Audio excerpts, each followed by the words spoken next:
It all started at a lake in Germany.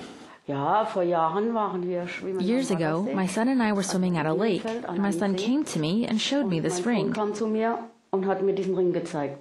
It was an ordinary class ring from 1988 with the name Greg Bailey engraved on the inside, but it would start an almost 20-year mystery.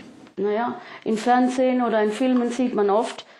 TV shows or movies, I've often seen that in America, when people graduate from school, they wear rings like this.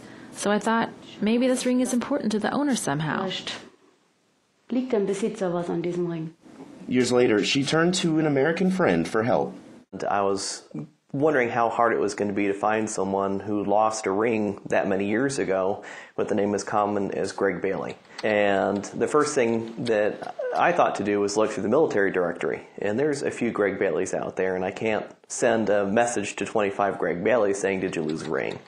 So I turned to the next best thing, which was Facebook, and it took about 30 seconds. Greg used to be in the Army, but now he owns a business in North Carolina. I called him a few days later. He picked up the phone and said, "Hey man, I found your ring." I'm like, "Ring?" You know, I'm looking at my hand. I'm like, "I got my wedding band on. What are you talking about, ring?" It's a class ring. I'm like, "Wow, this is crazy."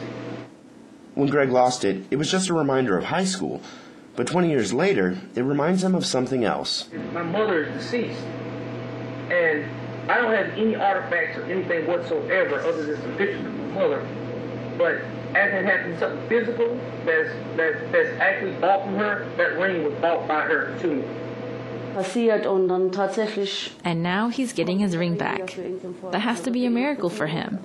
It's a miracle for me, too, that after all this time, I can finally give the ring back to its owner. You know, I can just say, guys, I thank you very much. And I'm going to try to hold back the tears right now. But, you know, this is really, from a spiritual standpoint, I can definitely say that this is nothing but God, and this is truly a blessing.